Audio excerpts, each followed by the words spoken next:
네, 다시 한 번 더 이 자리에 나오신 여러분 한 분 한 분을 진심으로 환영하고요, 또 축복합니다. 이 시간 가운데 하나님의 큰 은혜가 저와 여러분에게 가득하기를요, 주님의 이름으로 축복합니다.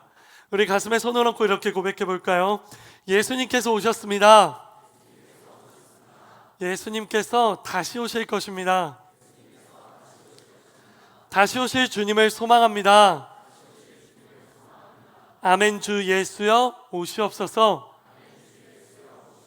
그리고 하나 더요. 어린 양을 바라보겠습니다.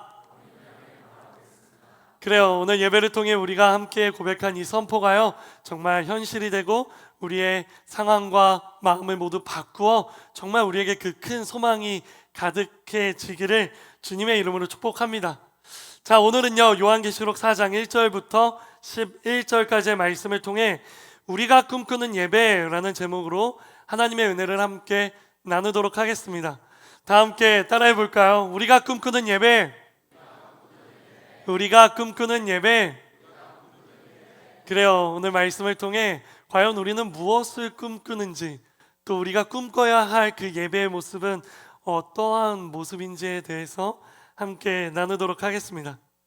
그 전에 우리는 지난 시간 요한계시록 1장의 말씀을 살펴보았습니다. 바로 지난주 우리는 요한계시록 1장을 살펴보면서요, 복음의 정수에 대해서 함께 나누어 보았죠. 그러면서 우리는 그저 복음을 머리로만 이해하는 것이 아니라, 지식적으로만 이해하는 것이 아니라, 그것을 넘어서서 복음을 실제적으로 경험하고 복음을 체험하며 살아가야 한다는 것을 이야기 드렸습니다. 그러면서 우리의 신앙을 점검해 보았죠. 내가 정말 그러한 모습으로 살아가고 있는가? 정말 나에게는 복음이 그렇게 역사하고 있는가? 정말 내가 복음에 사로잡혀 이 세상을 살아가고 있는가? 바로 이러한 것들을 고민해 보며 점검해 보았습니다. 그렇게 복음의 정수를 함께 나눈 이후 오늘 우리는 요한계시록 4장으로 넘어가게 되는데요, 저는 우리가 지난 시간 복음을 살펴보고 오늘 4장으로 넘어가게 되는 것이 우리를 향한 하나님의 큰 은혜이고 또 하나님의 위대한 섭리 가운데 있다라고 생각이 듭니다. 왜냐하면요, 우리가 오늘 함께 살펴보는 요한계시록 4장은 요한계시록의 하나의 전환점을 맞이하게 되기 때문이에요. 그 전환점이 우리의 전환점이 되기 위해 반드시 필요한 것이 복음이기 때문입니다.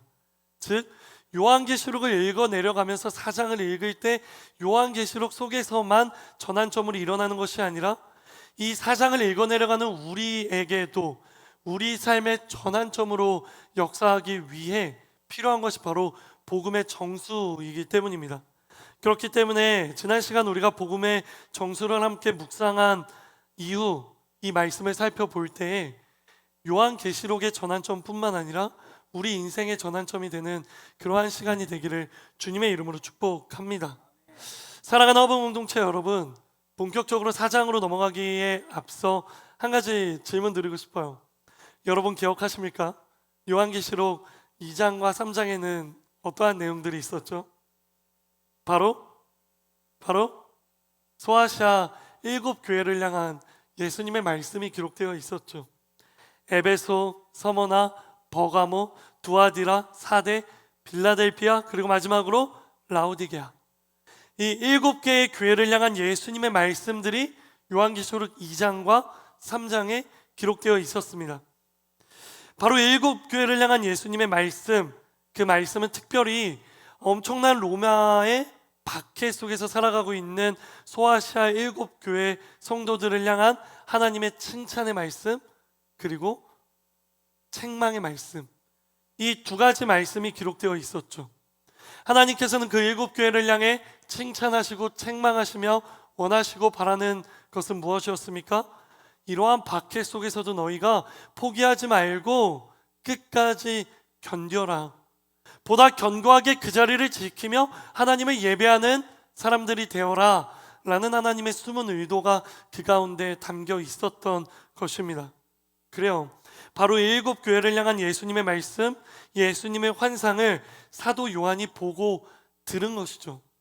즉, 요한계시록 2장과 3장은 이 땅에 존재하는 소아시아 7교회, 그 교회를 향한 예수님의 말씀을 듣고 본 환상이라고 할 수 있습니다. 그렇기 때문에 이 2장과 3장에 대해서는 이렇게 말할 수 있는 거예요. 땅의 환상이다 라고요. 하지만 오늘 우리가 살펴보는 요한계시록 4장은요, 더 이상 땅에 대해서 이야기하지 않습니다. 오늘 이 말씀은, 요한계시록 4장은 땅이 아닌 하늘의 환상에 대한 기록인 것이에요. 그래요. 요한계시록 2장과 3장은 땅에 대한 환상이었다면 이제부터는 땅에서 시선을 하늘로 옮겨 하늘에 대한 환상으로 넘어가는 것입니다. 그런데요, 여기서 우리가 헷갈리지 않아야 하는 한 가지가 있어요. 그것이 무엇이냐면 지금 요한이 보고 있는 이 환상에 대한 시점입니다. 우리는 흔히 이렇게 생각합니다. 요한계시록에 기록되어 있는 시점은 예수님께서 이 땅 가운데 다시 오시는 재림의 날, 그 날에 대한 시점이라고 생각하는 것이죠. 그래서 지금 이 요한계시록을 통해 우리가 살펴보는 이 모든 예언과 환상들은 예수님이 다시 오시는 그 시점쯤에 일어나는 일들이라고 생각합니다. 하지만 오늘 우리가 살펴보는 4장, 그리고 다음 주에 살펴보게 되는 5장의 환상의 시점은요, 그때가 아닙니다. 바로 지금 요한이 pat모섬에 갇혀서 예수님의 환상을 보고 듣고 있던 바로 그 시점이라는 거예요. 헷갈리지 마세요.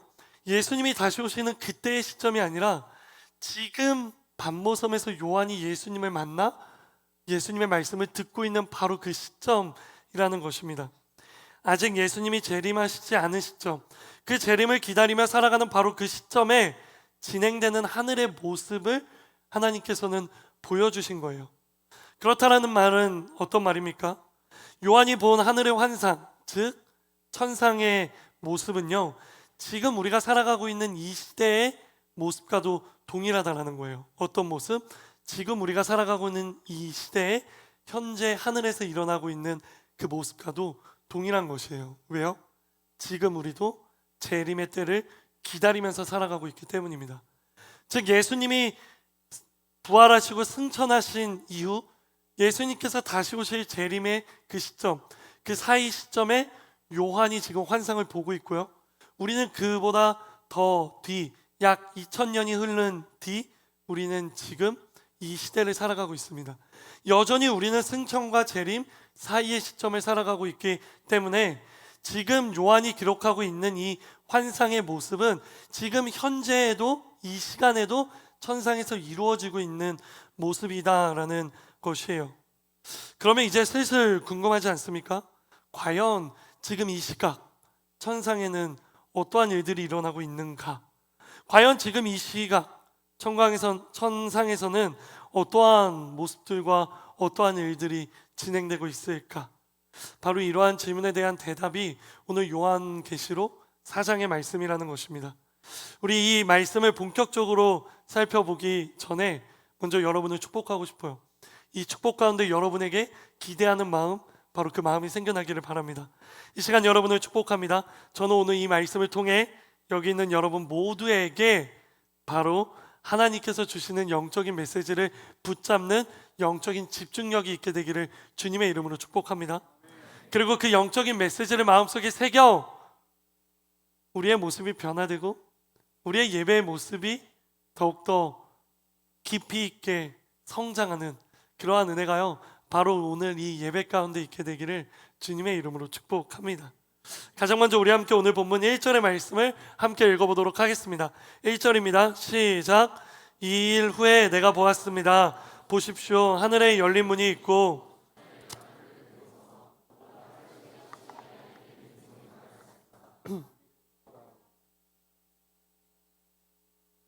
네, 계속 읽어볼게요. 이리로 올라오너라. 그러면 내가 이후에 마땅히 될 일들을 내게 보여주겠다. 아멘. 그래요. 먼저 1절의 시작은 뭐라고 시작하고 있죠? 이 일 후에 내가 보았습니다. 여기서 말하는 이 일이란 무엇일까요?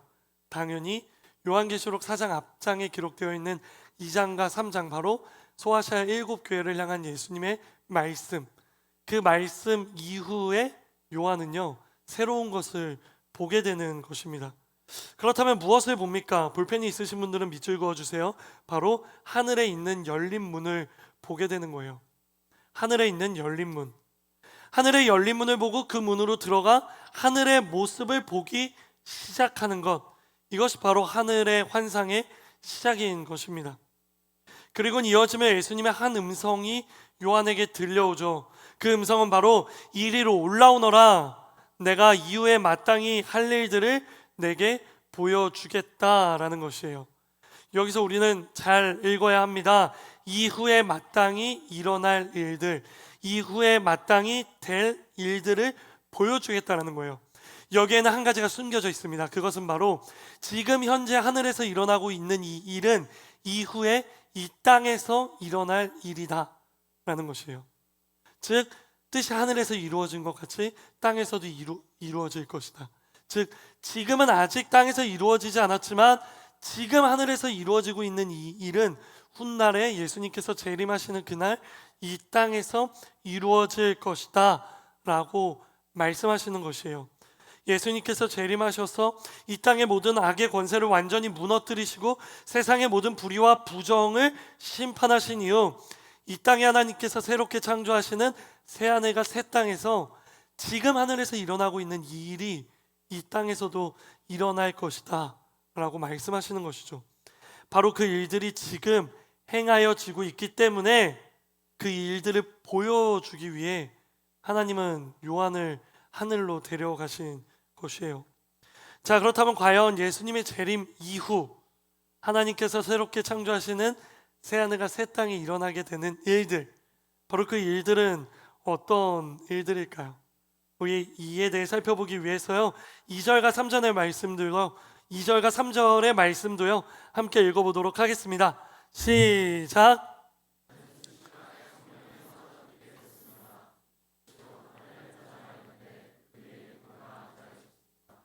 그 앉으신 이는 벽옥과 홍옥 같고 무지개가 보좌를 둘러싸고 있는데 그 모습이 에메랄드 같았습니다. 아멘. 그래요. 요한이 하늘의 열린 문을 지나 가장 먼저 본 것은요 하늘에 계신 한 보좌 위에 앉으신 어떠한 존재였어요. 그렇다면 여기서 질문해 볼게요. 하늘 문을 열고 들어가서 있는 그 보좌에 앉으신 그분은 누구실까요? 누구실까요? 그 보좌에 앉으신 분? 예수님이다, 하나님이다 라는 지금 대답들이 있는데 기억하십시오. 하나님입니다. 바로 이 세상을 창조하신 창조주 하나님인 거예요. 그럼 예수님은 어디 계십니까? 하늘 보좌 우편에 앉아 계신 것이에요. 헷갈리지 마십시오. 이 보좌에 앉아 계신 분은 이 세상을 창조하신 성부 하나님이다 라는 것이에요. 천지의 창조주 되신 하나님께서, 이 세상의 주인 되신 하나님께서, 하늘과 땅의 모든 주인 되시는 하나님께서 그 보좌 위에 앉아 계시는 것입니다. 그런데 여기서 주목할 만한 것은 그 앉으신 이 하나님에 대한 묘사로 벽옥, 홍옥, 그리고 무지개, 바로 그러한 것들이 그 보좌를 둘러싸고 있다라고 기록하고 있는 거예요. 그렇다면 또 질문합니다. 여기서 기록하고 있는 벽옥, 홍옥, 무지개는 어떤 것을 의미할까요? 먼저 벽옥과 홍옥부터 살펴보도록 할게요. 벽옥, 홍옥, 무엇인지 직관적으로 와닿지 않죠. 그래서 벽옥을 쉽게 말하면 벽돌처럼 단단한 보석을 의미하는 것이에요. 고대에는요 벽옥을 투명하거나 불투명한 다양한 색상의 보석을 일컬어 말했는데요, 특별히 이 요한계시록에서 벽옥이라는 것을 사용할 때에는 투명하고 맑은 보석을 지칭하여 사용합니다. 그래서 아주 투명하고 맑은 그 보석은 투명하고 맑기 때문에 거룩하다라는 것에 대한 의미를 가지고 있는 것이죠. 자, 그렇다면 홍옥은 무엇입니까? 직감적으로 이제는 느낌이 오죠. 벽옥이 투명하고 맑은 보석이라면 홍옥은 빨간 보석입니다. 붉은색 하면 가장 먼저 떠오르는 것이 무엇이죠? 예수님의 피. 그래요. 따라서 홍옥은 예수님의 피를 의미하는 것으로서 피 흘리심의 이유, 바로 죄에 대한 정당한 대가를 치러야 한다는 하나님의 공의가 그 속에 담겨 있는 것이에요. 왜냐하면 공의의 하나님이 아니라면 피 흘림이 없어도 되기 때문입니다. 예수님이 피 흘리신 이유는 죄에 대한 정당한 대가가 있어야 한다는 하나님의 공의 때문인 것이죠. 즉, 이 홍옥에 담겨 있는 것은 공의로운 하나님이라는 의미가 담겨 있는 것입니다. 자, 그렇다면 다음으로 무지개는 또 어떤 것을 의미할까요? 여러분, 무지개 하면 뭐가 기억나죠? 맞아요. 노아의 그 언약이 기억나죠. 바로 창세기 몇 장? 9장에서 하나님께서 노아에게 하신 언약, 내가 다시는 물로 너희를 심판하지 아니하겠다 라고 말씀하시는 바로 하나님의 그 자비로움이 드러나는 것이죠. 정리해 볼게요. 벽옥에는 뭐? 거룩, 홍옥에는 뭐? 공의, 무지개에는 하나님의 자비. 바로 이러한 속성들이 그 가운데 담겨 있는 것이에요. 그래요. 요한이 자신이 본 하늘의 환상, 하늘의 모습을 설명할 때 가장 먼저 하나님이 어떤 분인가에 대한 기록을 하고 있는 것입니다. 하늘의 모습에서 요한의 모습을 사로잡은 것은 바로 거룩하신 하나님, 공의로우신 하나님, 자비로우신 하나님의 그 모습, 그 속성을 가장 먼저 발견하고 전하고 있는 것이에요. 사랑하는 허브 공동체 여러분, 이 타이밍이에요. 여러분에게 물어보고 싶은 것이 있어요. 요한에 본 하나님은 공의로우신 하나님이었고 자비로운 하나님이었고 거룩하신 하나님이었는데, 여러분에게 하나님은 어떤 분이십니까? 여러분에게 있어서 하나님은 어떠한 존재세요? 우리가 교회를 다니며 예수님이 어떤 분이야? 라는 질문은 상당히 많이 듣지만 비교적 하나님은 어떤 분이야? 라는 이야기는 비교적 덜 듣는 것 같아요.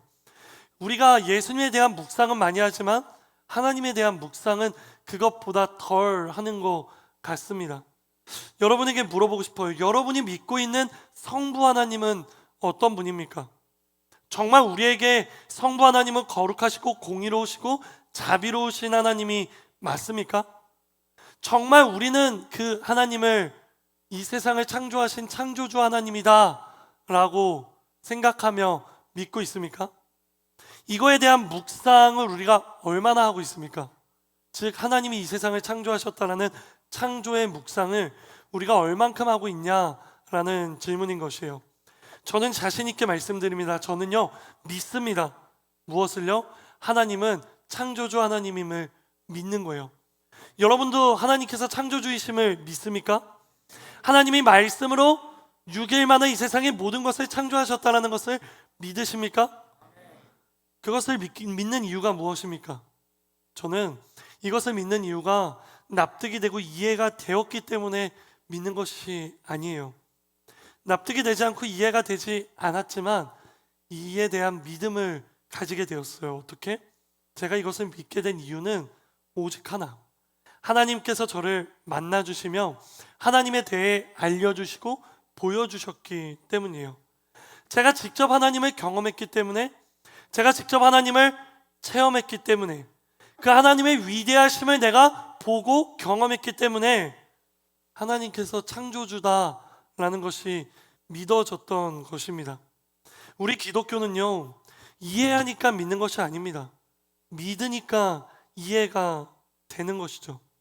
살아계신 창조주 하나님께서 우리를 만나주시고 우리가 그 하나님을 체험하고 그 하나님을 경험했기 때문에 우리는 그 하나님을 믿게 된 것이고, 그 하나님을 믿게 되니까, 하나님의 존재를 알게 되니까 그 하나님께서 말씀으로 6일 만에 이 모든 것을 창조하셨다는 그 창조가 이해가 되고 납득이 되는 것입니다.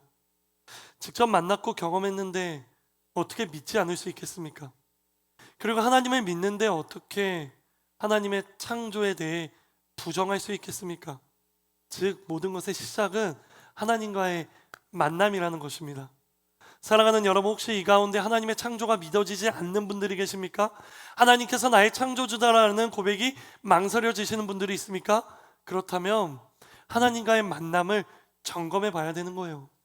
하나님을 만나고 경험하고 믿게 되는 그 순간 우리는 하나님을 믿게 되고, 하나님을 믿게 되는 그 순간 하나님의 창조가 우리에게 납득이 되고 이해가 되기 시작하기 때문이에요. 때로는 이러한 우리의 믿음을 놓고 세상에서는 우리에게 이렇게 이야기하죠. 그건 너무 비과학적인 거 아니에요?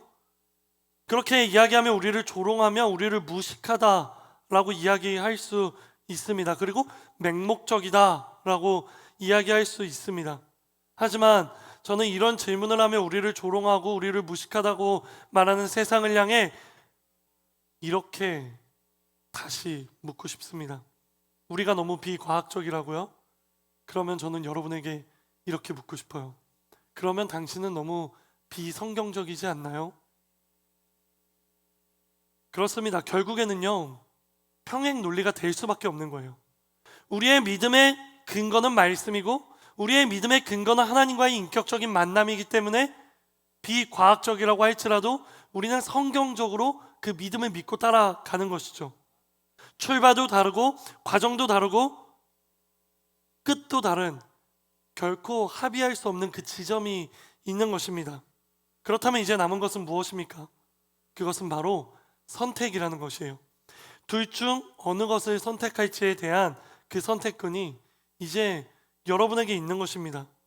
사랑하는 허브 공동체 여러분, 여러분에게 묻습니다. 여러분은 무엇을 선택하시겠습니까? 여러분은 어느 쪽에 서서 무엇라 외치시겠습니까? 하나님의 창조신앙 쪽에 서서 진화론과 빅뱅이론과 그리고 세상과 타협한 유신진화론에 맞서서 그것은 성경적이지 않다라고 외치시겠습니까? 아니면 세상의 편에 서서 창조주 하나님에 대해 그건 비과학적이다라고 외치시겠습니까? 간절히 바라옵기는 나는 여기 있는 여러분 모두가 하나님의 편에 서게 되기를 주님의 이름으로 축복합니다. 그리고 하나님의 편에 서서 세상을 향해 하나님의 창조신앙을 외치게 되는 여러분 되기를 주님의 이름으로 축복합니다.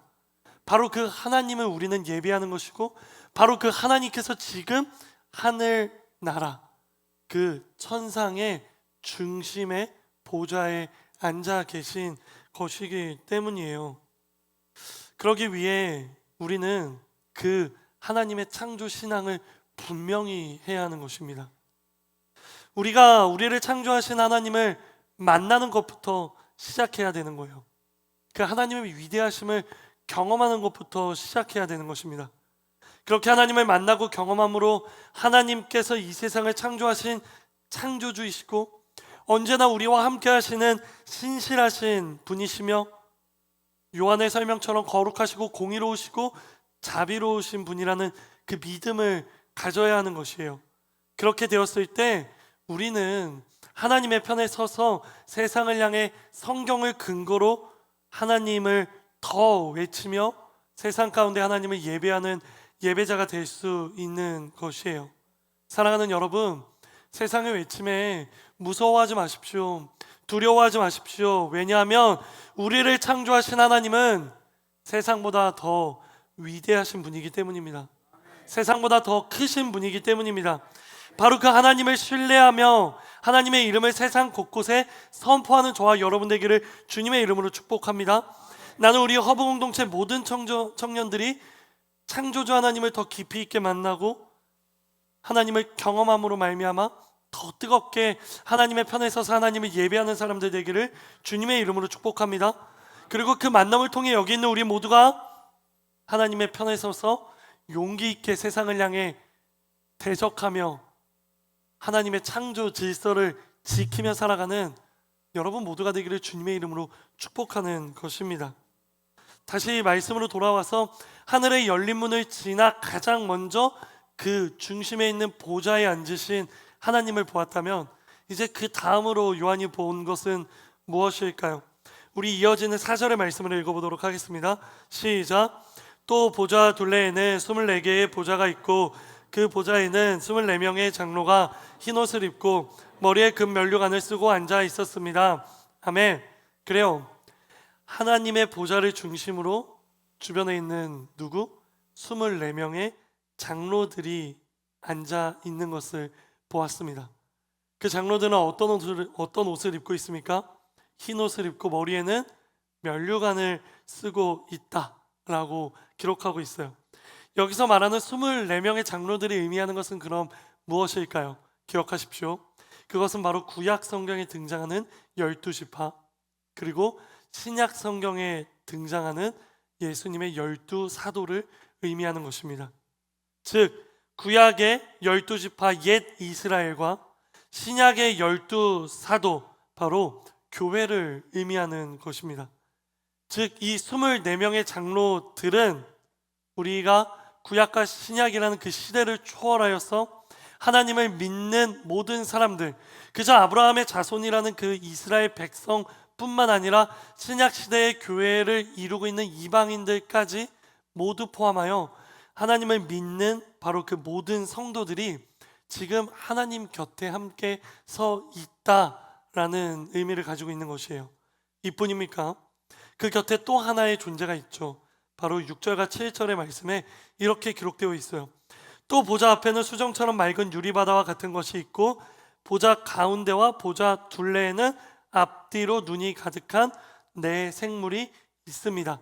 7절의 말씀 함께 읽어볼까요? 시작. 첫째 생물은 사자처럼 생겼고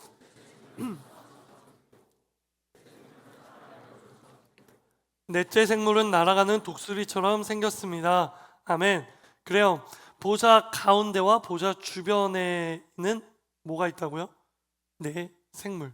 그 네 생물은 무엇을 닮았다고요? 사자, 송아지, 사람, 독수리.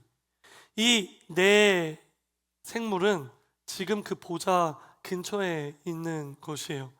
그렇다면 과연 이 네 생물이 의미하는 것은 무엇일까? 첫 번째, 사자가 의미하는 것은 가장 품이 있는 것을 의미합니다. 첫 번째, 가장 품이 있는 사자. 두 번째, 가장 강한 황소. 세 번째, 가장 지혜로운 사람. 네 번째, 가장 민첩한 독수리. 바로 이 네 생물은 결국 모든 만물의 대표자로서 그 형상을 띠고 있는 것이에요. 그래요. 그 네 생물을 통해 우리는 무엇을 바라볼 수 있느냐? 그 네 생물뿐만 아니라 그 네 생물이 대표하고 있는 이 세상의 모든 만물을 담고 있다라고 우리는 이해해야 하는 것이죠. 자, 그럼 정리해 볼게요.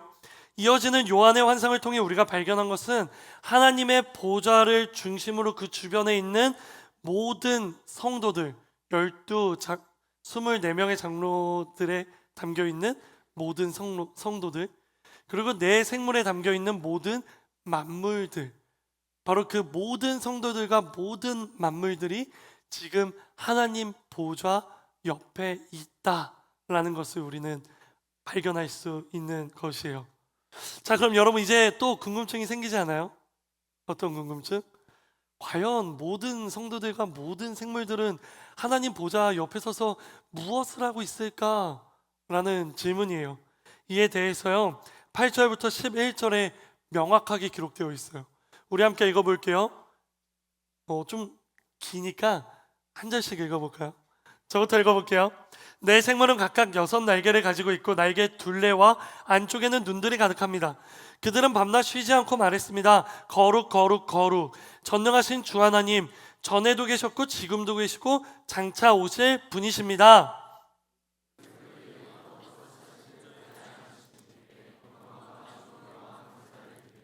스물네 명의 장로들은 보좌에 앉으신 분 앞에 엎드려 영원토록 사시는 분께 경배하고 자기들의 면류관을 내려놓으며 말했습니다. 주 우리 하나님이시여, 영광과 존귀와 능력을 받으시기에 합당하십니다. 주께서 만물을 창조하셨고 주의 기쁘신 뜻으로 인해 만물이 존재했고 또 창조됐습니다. 아멘. 자, 9절과 10절에 명확하게 기록되어 있습니다. 그들은 모두 보좌에 앉으신 분 하나님께 영광과 존귀와 감사를 드리고 있다고. 그리고 10절, 그분을 경배하고 있다라고 기록하고 있는 것이에요. 이 모든 행위들을 줄여서 두 글자로 뭐라 그러죠? 그래요, 예배인 것입니다.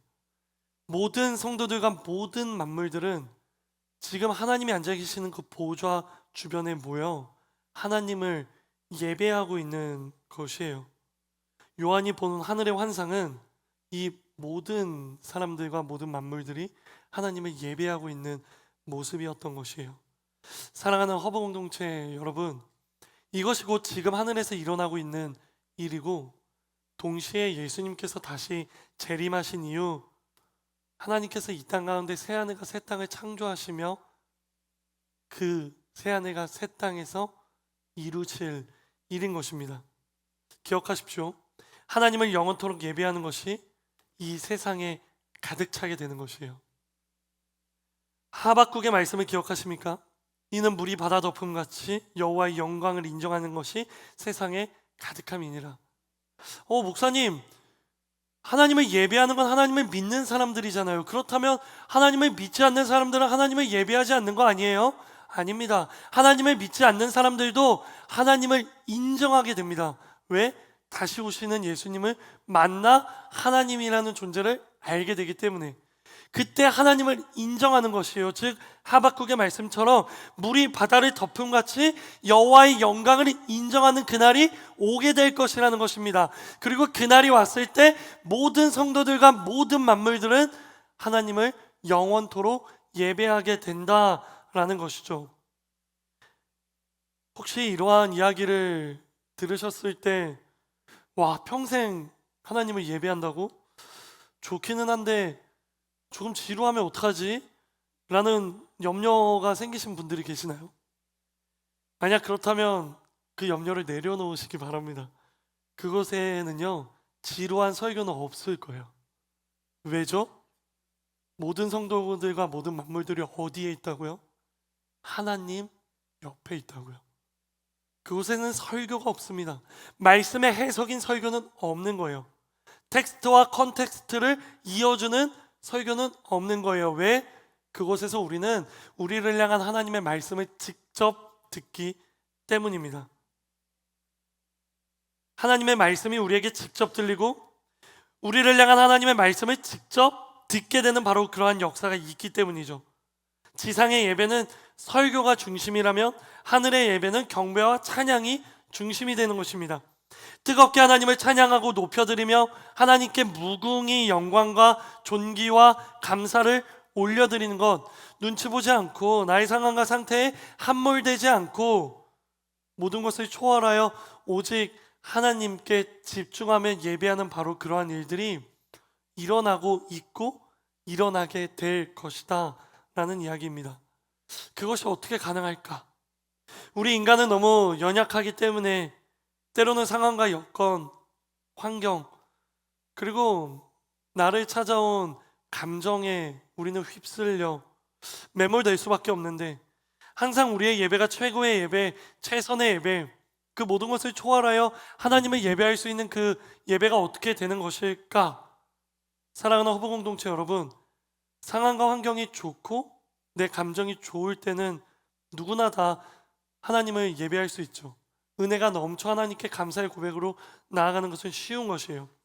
하지만 문제는 상황과 환경이 좋지 않고 내 마음 가운데 회의감과 의심과 의문과 불합리한 마음들이 찾아왔을 때 바로 그때가 문제잖아요.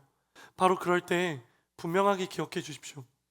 우리에게 찾아온 고난의 어둠이 짙어질수록요, 우리를 비춰주시는 하나님의 그 은혜의 빛도요 짙어진다라는 것을요. 그래서요, 우리가 때로는 감정에 함몰되어 서러울 때, 감정에 함몰되어 우리의 마음 가운데 불평과 불만이 찾아올 때 바로 그때가 큰 은혜를 받을 만한 때라는 것을 기억해 주십시오.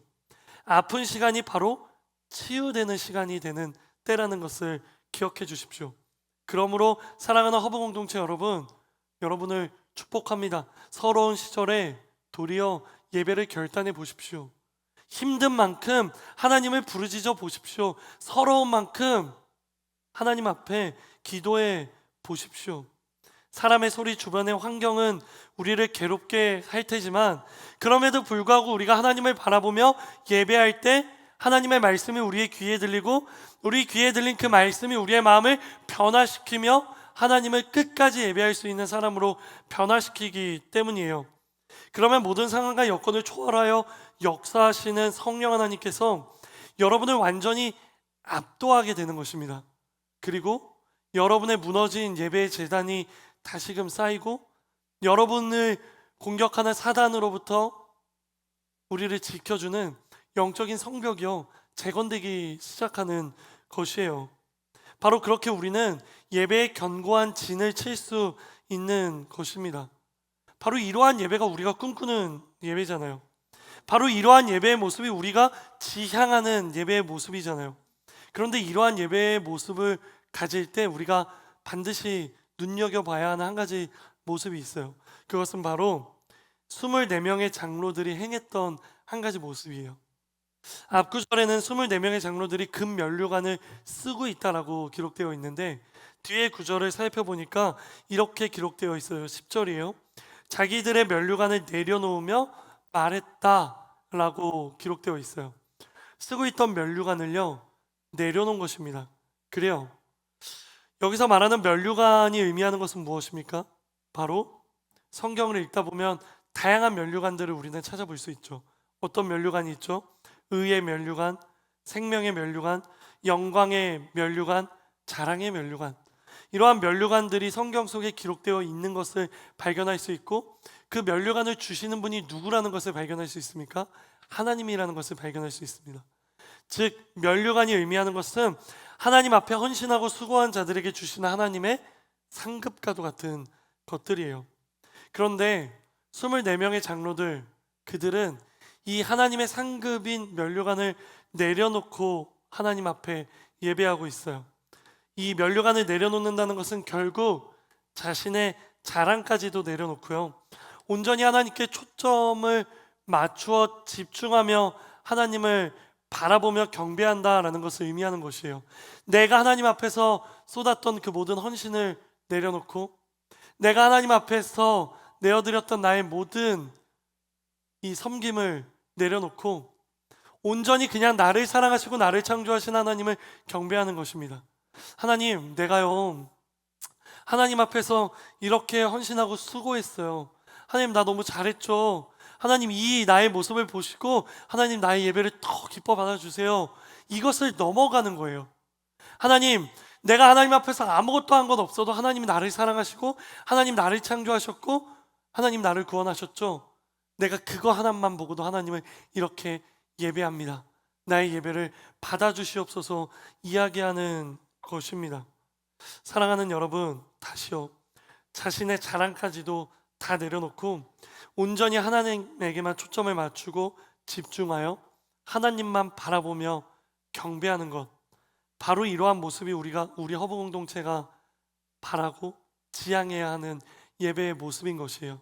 만약에 금 면류관을 가지고 하나님을 예배할 수 있다면 금 면류관이 없는 사람들은 하나님을 예배하지 못하게 되잖아요. 하나님 앞에서 섬김도 없고 헌신도 없고 하나님 앞에서 그럴 여력이 없어서 차마 그러지 못한 사람들은 하나님 앞에 예배하지 못하게 되는 거잖아요. 그러니 여러분, 우리가 하나님을 예배할 때 내가 하나님 앞에서 이룬 어떤 것을 가지고 하나님을 예배하는 것이 아니라 모든 것을 다 내려놓고 그냥 있는 존재 그 자체로 하나님을 예배하는 그 모습으로 우리는 더욱더 성장해야 한다라는 것입니다. 사랑하는 허브 공동체 여러분, 아무것도 신경 쓰지 마십시오. 아무것도 생각하지 마십시오. 모든 것을 다 내려놓고 온전히 하나님께 집중하십시오. 그리고 우리가 할 수 있는 최선을 다해 하나님을 높여드리며 경배하며 하나님을 찬양해야 하는 것입니다.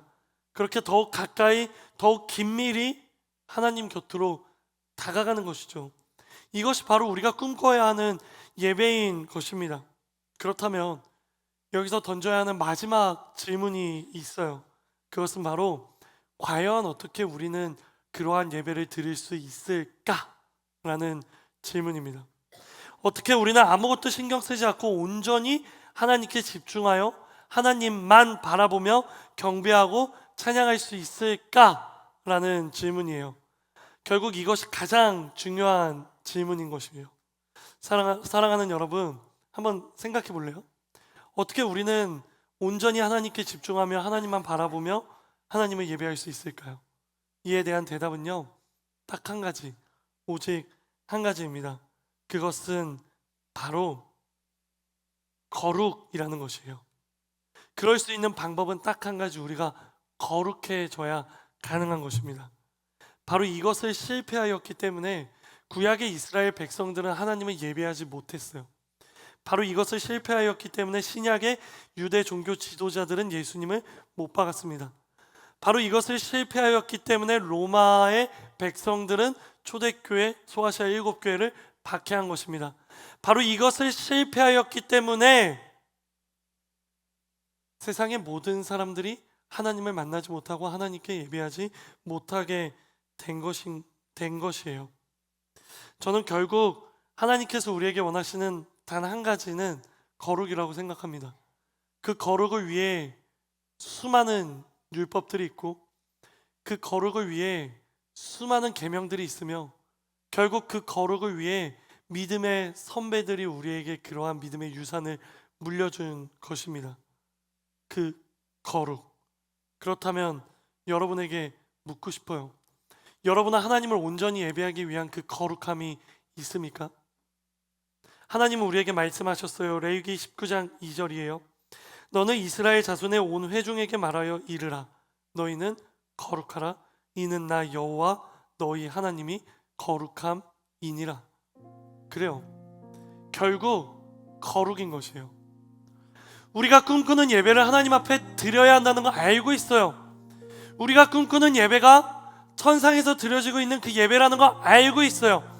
그리고 우리는 오늘 말씀을 통해 천상에서 어떠한 예배가 드려지고 있는지도 알게 됐어요. 그런데 문제가 무엇입니까? 그 예배를 드릴 수 없다는 게 문제죠. 왜? 거룩하지 않으니까. 거룩하지 않기 때문에 우리는 그 예배를 드릴 수 없는 거예요. 결국 우리가 꿈꾸는 예배는 거룩하지 않기 때문에 그저 꿈인 예배로 남게 되는 것입니다. 사랑하는 여러분, 저는요 오늘 말씀을 준비하며 여러분에게 우리가 꿈꾸는 예배는 이것입니다, 이 예배를 우리는 꿈꿔야 합니다 라는 것을 목적으로 말씀을 준비하지 않았어요. 제가 이 말씀을 준비하며 하나님 앞에 기도하며 받았던 마음은 꿈꾸는 것을 넘어서서 그 꿈을 현실로 만들어라 라는 하나님의 그 마음을 여러분에게 전하고 싶은 것이에요. 사랑하는 여러분, 거룩하신 하나님을 예배하기 위해, 거룩하신 하나님께 더 가까이 다가가기 위해 필요한 것은 거룩함을 회복하는 것입니다. 이 이야기를 듣고 그냥 거룩함을 회복하는 것이구나 라고 그냥 그렇게 생각하지 않았으면 좋겠어요. 이러한 이야기를 들었을 때 여러분은 마땅히 질문해야죠. 어떻게 거룩함을 회복할 수 있지? 내가 꿈꾸는 예배, 천상에서 드려지는 그 이상적인 예배가 나의 삶 가운데 일어나기 위해, 우리 허브 공동체의 그 예배가 실현되기 위해 거룩해야 한다는데 어떻게 거룩함을 회복할 수 있지? 라는 질문을 던져야 되는 거예요. 이런 질문을 던지는 우리에게 하나님은 너무나도 명확하게 이야기하십니다. 디모데전서 4장 5절이에요. 하나님의 말씀과 기도로 거룩하여 짐이라. 여러분이 읽어볼까요? 시작. 그래요.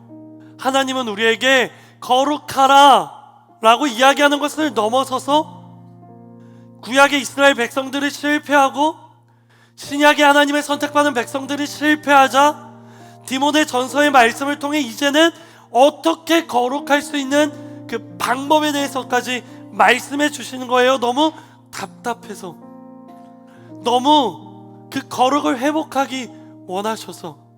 그 방법이 뭐라고요? 기도와 말씀이라고요. 오직 기도와 말씀으로 가능한 것입니다. 사랑하는 여러분, 여러분에게 묻습니다. 아멘이신 분들만 아멘으로 대답하세요. 정말 지금 천상에서 드려지고 있는 그 예배를 드리고 싶으십니까? 그러면 거룩함을 회복하십시오. 여러분에게 또 묻습니다. 사랑하는 여러분, 거룩함을 회복하기 원하십니까? 그러면 말씀과 기도에 힘쓰십시오. 제가 하는 말이 아니에요. 성경을 통해 하나님께서 지금 여러분에게 하시는 말씀입니다. 너무 죄송하지만 우리의 예배가 무너지는 이유, 우리의 입술에서 찬양이 사라지고 우리의 마음에서 감사의 마음이 사라지는 그 이유는 말씀과 기도로 무장되어 있지 않기 때문입니다. 그렇기 때문에 우리의 삶에서, 우리의 모습에서 거룩함이 사라지고, 우리의 모습에서 거룩함이 사라지기 때문에 죄가 들어오고, 죄가 들어오기 때문에 죄에 패배하여 하나님을 예배하지 못하고 하나님으로부터 멀어지고 하나님과의 관계가 끊어지는 것이에요. 사랑하는 여러분, 저는 정말 우리 허브 공동체가 말씀과 기도에 힘쓰기를 바랍니다. 우리가 정말 말씀과 기도에 힘쓸 때 우리의 거룩함을 회복할 것입니다. 왜? 성경에 기록되어 있기 때문이요.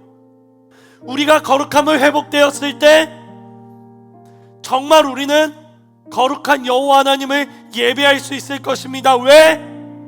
바로 그러한 예배가 지금 천상에서 드려지고 있기 때문입니다. 뜻이 하늘에서 이루어진 것 같이 땅에서도 이루어지는 것이에요. 천상의 예배는 그저 꿈의 예배가 아닙니다. 천상의 예배는 그저 부러워해야 하는 그 예배로 끝나야 하는 예배가 아닌 것이에요. 그 예배를 본받아 바로 이 자리에서 우리가 바로 지금 하나님을 예배해야 하는 것이에요.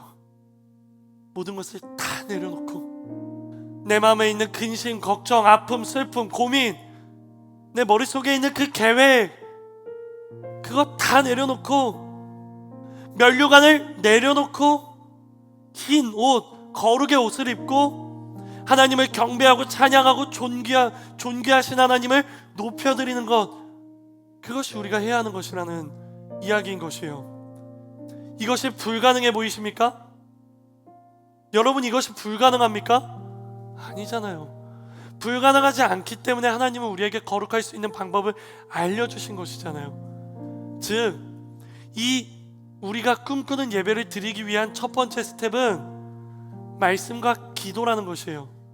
말씀과 기도. 두 번째 스텝은 거룩. 세 번째 스텝은 거룩함으로 거룩하신 하나님을 예배하는 것.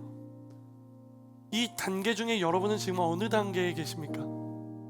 이 단계 중에 지금 우리 허브 공동체의 예배는 어느 단계에 있는 것입니까? 사랑하는 여러분, 말씀과 기도에 목숨을 걸어야 하는 것입니다. 너무나도 감사한 것은요, 하나님께서 우리가 말씀과 기도에 목숨을 걸 수 있는 기회를 허락하셨다라는 거예요. 그 기회가 무엇입니까? 바로 내일부터 시작되는 작은 예수 40일 새벽 기도회예요. 바로 내일부터 시작해요.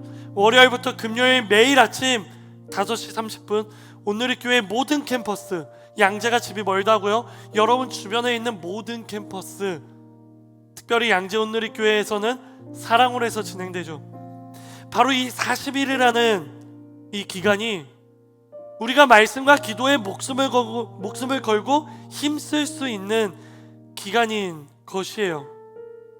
정말 우리가 천상에서 드리는 그 예배를 꿈꾸고 있다면, 정말 우리가 우리의 무너진 예배의 재단을 다시 쌓고 싶다면, 정말 우리가 하나님과의 관계를 회복하여 더 긴밀하게 연결되고 싶다면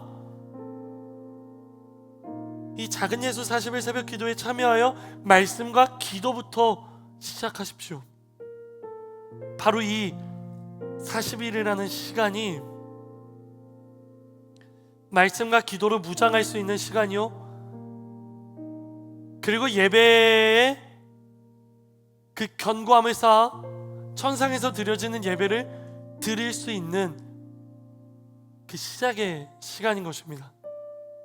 그리고 40일 새벽 기도에 참여했다면 그냥 그 자리를 떠나지 마시고요, 바로 그때부터 그 자리에 남아 정말 치열하게 하나님 앞에 기도하십시오. 적어도 1시간은 기도해야죠. 하루에 1시간도 기도하지 않는데 하나님의 말씀을 듣고 싶다고요? 하루에 1시간도 기도하지 않으면서 하나님과의 관계를 회복하고 싶다고요? 하루에 1시간도 말씀과 기도에 힘쓰지 않으면서 예배는 뜨겁게 드리고 싶다고요? 불가합니다. 불가한 것이에요. 바로 그러한 날들이 하루가 되고 이틀이 되고 그러한 시간들이 쌓이다 보면 어느덧 우리의 예배의 재단이 다시금 쌓이고 거룩함으로 무장되어 있는 우리를 발견하게 될 것이에요. 그리고 어느샌가 아무것도 신경 쓰지 말고 아무것도 상관하지 않고 온전히 하나님에게만 초점을 맞추어 집중하며 하나님만 바라보며 경배하는 그 예배의 모습을 가지게 될 것입니다. 그것을 위해 우리 허브 공동체 교역자들이 여러분과 약속합니다. 목회자로서 여러분을 위해 기도하겠습니다. 여러분들이 가지고 있는 기도 제목을 보내주십시오. 목회자들이 중보기도를 신청할 수 있는 링크를 여러분에게 공유 드릴게요. 그 링크에 여러분이 여러분의 기도 제목을 보내주십시오. 바로 그 링크를 여러분의 순 카톡방을 통해 그리고 아이웰 어플리케이션 전자주보에 추가해 두도록 하겠습니다. 그렇게 여러분의 기도 제목을 보내주시면 목회자로서 마땅히 여러분을 위해 기도하겠습니다. 그러니 여러분도 기도만 요청하는 사람이 아니라 기도를 요청하여 그 기도에 힘쓰는 사람들 되기를 주님의 이름으로 축복합니다. 목회자들의 기도와 여러분의 기도가 쌓이고 여러분을 위한 중보기도가 쌓이게 되었을 때 그 기도는 이루어질 것이요 성취될 것이요 그 기도가 성취되었을 때 하나님을 향한 놀라운 은혜를 경험하게 되고 그 은혜를 경험하게 되었을 때 하나님을 향한 그 믿음이 견고해지는 것이에요. 그 믿음이 견고해졌을 때 우리는 더 말씀과 기도에 힘쓸 수 있게 되고 그렇게 말씀과 기도에 힘쓰게 되었을 때 우리는 거룩함을 입게 되는 것입니다. 사랑하는 여러분, 그러니 우리 함께 기도합시다. 그렇게 우리 함께 새벽을 깨어 말씀과 기도에 힘써 봅시다. 저는 적어도 우리 허브에서 100명 이상은 이 40일에 완주하는 사람들이 나오기를 소망합니다. 이것을 어떻게 체크하면 좋을까 너무 고민했거든요. 근데 너무 감사하게 교회에서 출석표를 만들어줬어요. 저는 정말로 여기 한 1000명 앉아있는데 그 중에 10분의 1 100명은요 제 믿음이 너무 작은가요? 적어도 100명은 40일에 완주하는 여러분 되기를 소망합니다. 그리고 그보다 더 많은 청년들이 새벽 기도의 자리에 힘쓰는 사람들이 되기를 소망합니다. 그렇게 40일 동안 누구보다 간절하고 누구보다 뜨겁게 하나님을 부르짖고 하나님의 말씀을 묵상하고 하나님께 기도할 때 우리의 거룩함은 회복될 것이요 우리가 그저 꿈이라고 생각하는 그 예배가 현실이 될 것이요 그 예배가 현실이 되었을 때 세상에 어떠한 공격이 와도 세상에 어떠한 핍박이 와도 우리는 쓰러지지 않고 넘어지지 않고 하나님이 주시는 힘과 능력을 가지고 승리하며 예수님 다시 오시는 그날까지 완주하는 그러한 놀라운 하나님의 자녀가 되는 것입니다. 사랑하는 어부 공동체 여러분, 기도하십시오. 말씀에 목숨 거십시오. 결국은 본질이 여러분을 살리는 것이고 결국은 본질이 우리의 예배를 뜨겁게 하는 것이고 결국에는 본질이 우리의 신앙을 성숙해 하는 것입니다. 그러니 여러분, 이 시간 여러분을 콜링합니다. 이 시간 내가 정말 말씀과 기도 이 본질에 힘쓰겠다 다짐하고 결단하는 분들 믿음의 고백으로 자리에서 일어나십시오. 억지로 일어나지 마세요. 옆 사람이 일어나니까 일어나지 마세요. 아직 그러한 마음이 들지 않는 분들 앉아 계시고요. 정말 내가 이거 결단하여 기도하고 말씀에 힘쓰겠다 하시는 분들만 일어나세요. 그리고 이 시간 여러분에게 2가지 기도 제목 드릴게요. 일어나신 분들은요 하나님 앞에 이렇게 결단하십시오. 하나님, 내가 진짜 말씀과 기도에 힘쓰는 사람 되게 하여 주시옵소서. 하늘에서 요한이 본 것처럼 내 생물과 24명의 장로들이 하나님을 영원토록 예배하는 그 모습이 나의 모습이 되기 위해 먼저는 기도와 말씀에 힘써 거룩함으로 있는 사람 되게 하여 주시옵소서. 이렇게 기도하시고요. 또 앉아있는 분들은 이렇게 기도해 주세요. 하나님, 내가 아직 용기가 없어서 말씀과 기도에 힘쓰겠다는 그 결단이 하나님 아직은 조심스럽습니다. 그러나 하나님, 내게도 그 담대한 마음을 더하여 주시옵소서. 나도 말씀과 기도에 힘써보고 싶다라고 고백할 수 있는 그 마음을 더하여 주시옵소서. 우리 이 시간 이 2가지 기도 제목 놓고 하나님 이름 한번 부르며